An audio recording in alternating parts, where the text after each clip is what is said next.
Hello everyone ପିଲାମାନେ ତୁମ ସମସ୍ତଙ୍କୁ ଷ୍ଟୁଡେଣ୍ଟ ଷ୍ଟୁଡିଓର ଆଉ ଗୋଟେ ଫ୍ରେଶ କ୍ଲାସରେ ମୁଁ ସୁବ୍ରତ ସାର୍ ୱେଲକମ୍ କରୁଛି। ପିଲେ ଗତ କ୍ଲାସରେ ଆମେ ଯୋଉ ଭଳିଆ ପଢିଥିଲେ ୟୁନିଟ୍ 4 ର ପିଲେ ରିଲେଟିଭିଟି ଷ୍ଟାର୍ଟ ହେଇଥିଲା। ଗତ କ୍ଲାସରେ ଆମେ ପଢିଥିଲେ ପିଲେ ଫ୍ରେମ୍ ଅଫ୍ ରେଫରେନ୍ସ କହିଲେ ଆମେ କଣ ବୁଝିବୁ। ଆମେ ସିମ୍ପଲ ଏଇଆ ମନେ ରଖିଥିଲୁ ଯେ ସାର୍ ଗୋଟେ ଫ୍ରେମ୍ ଅଫ୍ ରେଫରେନ୍ସ ମାନେ ଗୋଟେ କୋଅର୍ଡିନେଟ୍ ସିଷ୍ଟମ ପିଲେ ରହିବ, ତା ସହିତ କଣ ହବ ଗୋଟେ କ୍ଲକ୍ ପିଲେ ରହିବ। ତ ସମସ୍ତେ ଭିଡ଼ିଓକୁ ପିଲେ ବସିକି ଦେଖିବ, ଜମା ବି ଶୋଇକି ପିଲେ କ୍ଲାସ୍ କରିବନି। ଉଠି ପଡ଼ ଆଉ ସାମ୍ନାରେ ମୁଁ ଯୋଉ ଭଳିଆ କହୁଛି ପ୍ରତ୍ୟେକ ୟୁନିଟ୍ରେ ପିଲେ ନୋଟ୍ ଖାତା ରହିବ ସାମ୍ନାରେ, ମୋବାଇଲ ରହିବ ସାମ୍ନାରେ, କାନରେ ଆସିକି ତାର ପିଲେ ଲାଗିବ। ଯେତେବେଳେ ଯୋଉ ଜାଗାରେ କରେକ୍ସନ୍ କରିବା ପାଇଁ କହିବି ପିଲେ କରେକ୍ସନ୍ କରିବ। ତା ସହିତ ପିଲେ ଯେତେବେଳେ ଯୋଉଟା ଯେତିକି ମାର୍କିଆ ଲଙ୍ଗ କ୍ୱେଶ୍ଚିନ୍ ସର୍ଟ କ୍ୱେଶ୍ଚିନ୍ କହି ପିଲେ ଦେବି ତାକୁ ବି କରେକ୍ସନ୍ ଲେଖି ଲେଖି ଖାତାରେ ପିଲେ ଯିବ। ଠିକ୍ ଅଛି। ତ ଫ୍ରେମ୍ ଅଫ୍ ରେଫରେନ୍ସ ମାନେ ଆମେ ଜଷ୍ଟ ଓଭରଅଲ୍ ଗୋଟେ ଆଇଡିଆ ପିଲେ ପାଇଥିଲୁ। X axis Y axis Z axis ପିଲେ ଆମର ରହିବ, ତା ସହିତ ଗୋଟେ କ୍ଲକ୍ ପିଲେ ରହିବ। ତ ଗୋଟେ ଇଭେଣ୍ଟକୁ କମ୍ପ୍ଲିଟଲି ଦର୍ଶାଇବା ପାଇଁ ଗୋଟେ ଇଭେଣ୍ଟ ଏକ୍ଜାମ୍ପଲ ସବୁ ଦଉଥିଲି। ବାହାଘର ହଉଥିଲା, ବରଯାତ୍ରୀ ହଉଥିଲା, ଆସୁଥିଲେ, ଗୋଟେ ଜାଗାରେ ଗୋଟେ ଧରା ଯୋଉ ବାଣ ଫୁଟୁଛି ଆକାଶରେ, ସେଟାକୁ ଏକ୍ସପ୍ଲାନ୍ କରିବା ପାଇଁ କେତେ ଟାଇମରେ ଫୁଟିଲା, ତେଣୁ ଟାଇମଟା ବି ବହୁତ ଇମ୍ପୋର୍ଟାଣ୍ଟ ଫ୍ୟାକ୍ଟର ପିଲେ। ଠିକ୍ ଅଛି। ତ ଦେଖ ଫ୍ରେମ୍ ଅଫ୍ ରେଫରେନ୍ସ ଗୁଡ଼ା ସରିଥିଲା ପିଲେ। ନେକ୍ସଟ ଆଜି ପଢିବା ପିଲେ ଦେଖ inertial frame and non inertial frame. Very important ପିଲେ 2 ମାର୍କର short question. What do mean by inertial frame of reference, ସେଇଭଳିଆ ପିଲେ what do mean by non inertial frame of ପିଲେ ରେଫରେନ୍ସ ହେଲା। ତ ଏକ୍ଜାକ୍ଟଲି ଏଇ ପାଠଟା ପିଲେ ୟୁନିଟ୍ 1 ରେ ଥିଲା। ତମର ୟୁନିଟ୍ 1 ରେ ଦୁଇଟା ପାର୍ଟ ଥିଲା ନା। ୟୁନିଟ୍ 1 ରେ ଦେଖେଇ ଦଉଛି ପିଲେ। ୟୁନିଟ୍ 1 ରେ ଏଇ ଜିନିଷ ଗୁଡ଼ା ପିଲେ ଥିଲା। ଏଟା ୟୁନିଟ୍ 4 ପିଲେ। ୟୁନିଟ୍ 1 ରେ ପିଲେ ସିଲାବସ୍ ହିସାବରେ ୟୁନିଟ୍ 1 ରେ ଦେଖ, ଏଇ ଦେଖ ନନ୍ ଇନର୍ସିଆଲ ଫ୍ରେମ୍ ପିଲେ ରହିଛି। ନନ୍ ଇନର୍ସିଆଲ ଫ୍ରେମ୍ ଫିକ୍ଟିଟିୟସ୍ ଫୋର୍ସ ଏଗୁଡ଼ା ବି ମୁଁ ତୁମକୁ କହିଥିଲି। ଇନର୍ସିଆଲ ଫ୍ରେମ୍ ଆଉ ନନ୍ ଇନର୍ସିଆଲ ଫ୍ରେମ୍ ପିଲେ କାହାକୁ କୁହାଯାଏ। ତ ଚାଲ ଆଉ ଥରେ ତାକୁ ରିଭିଜନ କରିଦେବା ପିଲେ। ଇନର୍ସିଆଲ ଫ୍ରେମ୍ ଅଫ୍ ରେଫରେନ୍ସ ମାନେ କ'ଣ? The frame of reference which is either at rest, ଭଲସେ ବୁଝ, ଫ୍ରେମ୍ ଅଫ୍ ରେଫରେନ୍ସଟା ଆଇଦର ଏଟ୍ ରେଷ୍ଟରେ ଥିବେ or moving with uniform velocity। Sir frame of reference ମାନେ ସାର୍ ପ୍ଲେନ୍ ହେଲା ଏଇଟା simple X axis Y axis ପ୍ଲେ ଜେଡ୍ ଆକ୍ସିସ୍। ଏଇ ଫ୍ରେମ୍ ଅଫ୍ ରେଫରେନ୍ସଟା ଆଇଦର ପିଲେ ରେଷ୍ଟରେ ଥିବ, ନହେଲେ ମୁଭ୍ କରୁଥିବ ୟୁନିଫର୍ମ ଭେଲୋସିଟିରେ। ମୁଭ୍ କରୁଥିବ କୋଉ ଭଳିଆ? With uniform velocity is called inertial frame of reference. ତମେ ମନେ ମନେ ଭାବୁଥିବ, ବୁଝି ତ ଗଲୁ, ଯେ ଯଦି ଫ୍ରେମ୍ ଅଫ୍ ରେଫରେନ୍ସଟା ମାନେ X axis Y axis Z axis ଏଇ କୋଅର୍ଡିନେଟ୍ ସିଷ୍ଟମଟା ଫ୍ରେମ୍ ଅଫ୍ ରେଫରେନ୍ସଟା ଯଦି ରେଷ୍ଟରେ ଥିବ, ତାହେଲେ ତାକୁ କହିବା ଆମେ ଇନର୍ସିଆଲ ଫ୍ରେମ୍ ଅଫ୍ ରେଫରେନ୍ସ। ବା ଯଦି ମୁଭ୍ କରୁଥିବ ୟୁନିଫର୍ମ ଭେଲୋସିଟିରେ, ୟୁନିଫର୍ମ ଭେଲୋସିଟିରେ। ତୁମେ ମନେ ମନେ ଭାବୁଥିବ ଯେ ସାର୍ ଫ୍ରେମ୍ ଅଫ୍ ରେଫରେନ୍ସଟା ମୁଭ୍ କୋଉ ଭଳିଆ କରିବ? ଫ୍ରେମ୍ ଅଫ୍ ରେଫରେନ୍ସର କି ଜୀବନ ଅଛି? ଏଟା ତ ନିର୍ଜୀବଟା, ଇଏ ମୁଭ୍ କୋଉ ଭଳିଆ କରିବ? ପିଲେ ଶୁଣ, ଫ୍ରେମ୍ ଅଫ୍ ରେଫରେନ୍ସ ମାନେ ଆକ୍ଚୁଆଲି କ'ଣ? ଫ୍ରେମ୍ ଅଫ୍ ରେଫରେନ୍ସ ମାନେ ଗୋଟେ କୋଅର୍ଡିନେଟ୍ ସିଷ୍ଟମ, ତା ସହିତ ଗୋଟେ କ୍ଲକ୍। ଫ୍ରେମ୍ ଅଫ୍ ରେଫରେନ୍ସର ବ୍ୟବହାର କ'ଣ ପାଇଁ କରାଯାଏ? ଗତ କ୍ଲାସରେ ମୁଁ କହିଥିଲି, ଫାର୍ଷ୍ଟ କ୍ଲାସରେ କ'ଣ ପାଇଁ ବ୍ୟବହାର କରାଯାଏ? ଯେ ମେଜରମେଣ୍ଟ କରିବା ପାଇଁ, ମେଜରମେଣ୍ଟ କରିବା ପାଇଁ। ଟିକେ ବୁଝେଇ ଦଉଛି ଏଇଠି ଦେଖ ପିଲେ।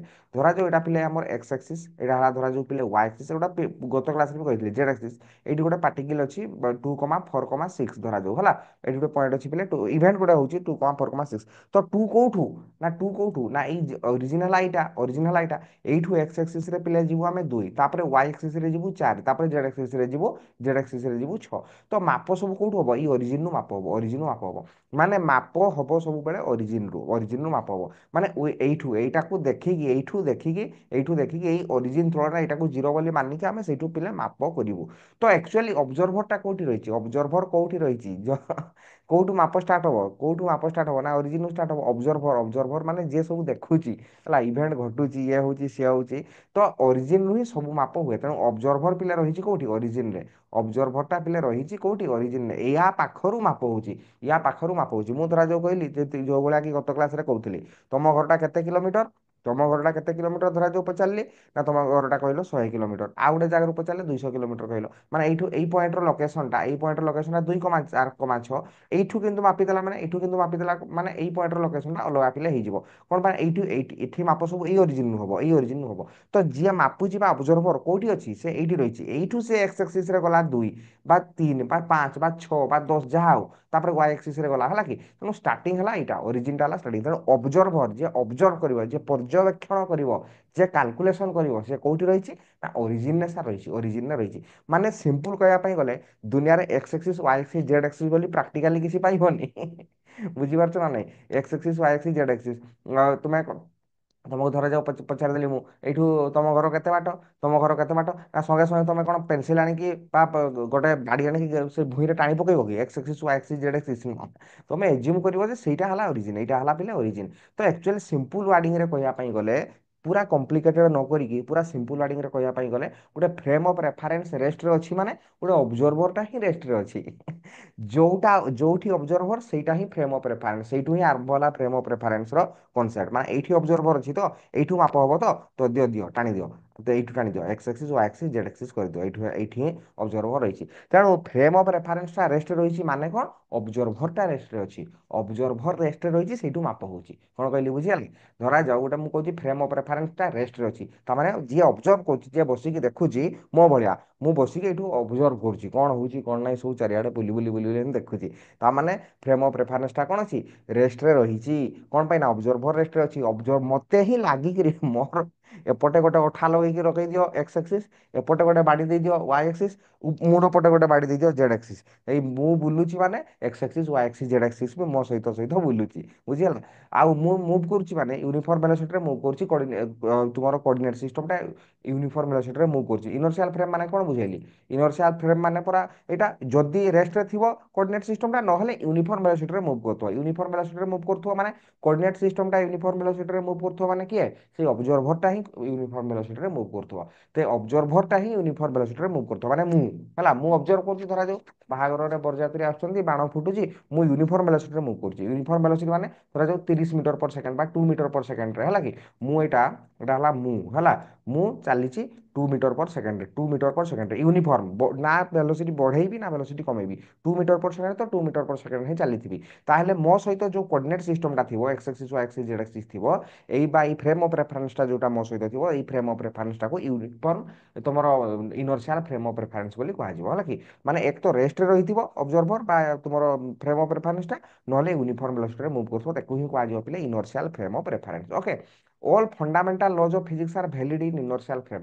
फंडामेंटाल लॉज ऑफ फिजिक्स माने सिंपल फंडामेंटाल लॉ को गुडा फिजिक्स रो फंडामेंटाल लॉ गुडा हला न्यूटन्स लॉ हला कि तो न्यूटन्स लॉ गुडा वैलिड कोडी इनर्शियल फ्रेम सेटा को आउथरे सिंप्लीफाई करी भी लिखा है in this frame Newton's laws are valid मन रखिबो इनर्शियल फ्रेम ऑफ रेफरेंस रे न्यूटन्स लॉ गुडा वैलिड ଏଇଠି କଥା ହଉଛି ପଏଣ୍ଟ ମନେ ରଖିଲା ଭଳିଆ ପଏଣ୍ଟ ପିଲେ ନ୍ୟୁଟନ୍ସ ଲ ଗୁଡା କ'ଣ ସବୁ ଜାଗାରେ ଭ୍ୟାଲିଡ ଆନ୍ସର ହେଲା ନା ନ୍ୟୁଟନ୍ସ ଯୋଉ ତିନିଟା ଲ ଦେଇଥିଲେ ହେଲା କି ତିନିଟା ଲ ସେ ତା ଉପରେ ହିଁ ଟୋଟାଲ କ୍ଲାସିକାଲ ଫିଜିକ୍ସଟା ବେସ୍ କରିକି ରହିଛି ନା ତ ଇନର୍ସିଆଲ ଫ୍ରେମ୍ ଅଫ୍ ରେଫରେନ୍ସରେ ହିଁ ନ୍ୟୁଟନ୍ସ ଲ ଗୁଡା ପିଲେ ଭ୍ୟାଲିଡ ହୁଏ ତାପରେ ହଉଛି ଚାଲ ଦେଖିବା non inertial frame of reference ହେଲା ତ the frame of reference which is moving with uniform linear acceleration or rotated ହେଲା କି ଏଇଟା ଭେରି ଇମ୍ପୋର୍ଟାଣ୍ଟ କହିଥିଲି ଫାର୍ଷ୍ଟ ୟୁନିଟ୍ରେ ବି ତ କ'ଣ ହଉଥିବ ଯୋଉ ଫ୍ରେମ୍ ଅଫ୍ ରେଫରେନ୍ସ ଗୁଡ଼ା यूनिफॉर्म वेलोसिटी मुव करूथबनी तो को भलिया मुव करूथबो यूनिफॉर्म एसिलरेटेड मोशन रे यूनिफॉर्म एसिलरेटेड मोशन माने सर कोन यूनिफॉर्म एसिलरेटेड मोशन माने पिले हला मुव जो करूथबो यूनिफॉर्म एसिलरेटेड एसिलरेशन केतले आसे ना सर वेलोसिटी चेंज ले आसे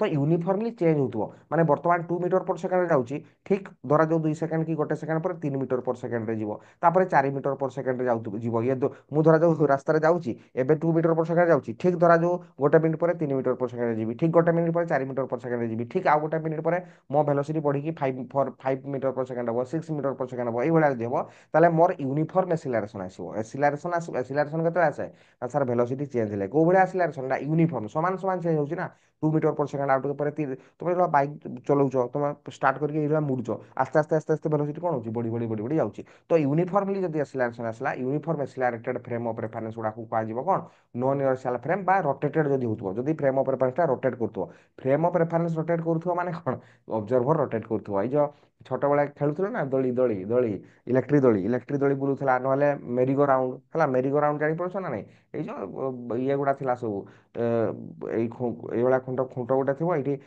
बाइक करा हितबो कार करा हितबो एगुडा छोट छोट छुआ मेला गुडा देखिनो बसिथिबे तापर एइ भଳିଆ बुलुथिबे बसिथिबे एइ भଳିଆ तापर एंदी बुलुथिबे हला एटा हला रोटेटिंग फ्रेम एटा हला रोटेटिंग फ्रेम हला एइठी बसिଛ तमे एइठी सार आमे छोट बेले बसिथिलु को एइठी तमे बसिଛ ଦେଇକି ଧରା ଯାଉଛି ଗୋଟେ ବାଣ ଫୁଟୁଛି ହେଲା ଆକାଶରେ ଧରା ଯାଉ ଗୋଟେ ଫୁଟୁଛି ଦେଖୁଛ ଏଇଭଳିଆ ବୁଲୁଛ ଦେଇକି ଦେଖୁଛ ଏଇ ଫୁଟିଲା ଫୁଟିଲା ଫୁଟିଲା ଫୁଟିଲା ଫୁଟିଲା ଦେଖୁଛ ତାହେଲେ ସେଟା ତମର ଯୋଉ ଫ୍ରେମ୍ ଅଫ୍ ରେଫରେନ୍ସ ତମେ ଅବଜର୍ଭର ତମ ପାଖରୁ ହିଁ ଫ୍ରେମ୍ ଅଫ୍ ରେଫରେନ୍ସ ର ଜନ୍ମ ତ ତମ ସହିତ ଯୋଉ ଫ୍ରେମ୍ ଅଫ୍ ରେଫରେନ୍ସ ଟା ରହିଲା ସେଟା ହେଇଗଲା କଣ ସେଟା ହେଇଗଲା ତମର non universal frame of reference କଣ ପାଇଁ ନା ତମେ ରୋଟେଟିଂ ଫ୍ରେମ୍ ରେ ବସିଛ ତମେ ବସିଛ କୋଉଠି ରୋଟେଟିଂ ଫ୍ରେମ୍ ରେ କଣ କହିଲି ବୁଝିଗଲା ତ with a non-uniform speed is called non-inertial, rotated with a non-uniform speed ରେ ବୁଲୁଥିବ is called a non-inertial frame of reference ପିଲେ ଠିକ ଅଛି।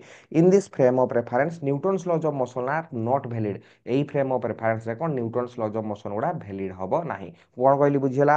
non inertial frame of reference ମାନେ ଯାହା ଯୋଉ ହଉଛି frame of reference ଟା ୟୁନିଫର୍ମ accelerated motion ରେ ଯାଉଥିବ ବା ରୋଟେଟ୍ କରୁଥିବ ଗୋଟେ non uniform speed ରେ ତାକୁ କହିବା ଆମେ non inertial frame of ପିଲେ reference। ଓକେ, ତ ଏଇଟା ପିଲା ଥିଲେ ଗୋଟେ ସର୍ଟ କ୍ୱେଶ୍ଚିନ୍ ଟା ଇନର୍ସିଆଲ ଫ୍ରେମ୍ ଆଉ ନନ୍ ଇନର୍ସିଆଲ ଫ୍ରେମ୍। ନେକ୍ସଟ କ୍ଲାସରେ ପିଲା ଆମେ ଆଲୋଚନା କରିବୁ Galilean transformation for space and time ପିଲେ ଠିକ୍ ଅଛି। ତ ଦେଖା ହବ ନେକ୍ସଟ ଭିଡ଼ିଓରେ ପିଲେ। Till then bye bye, take care, all the very best.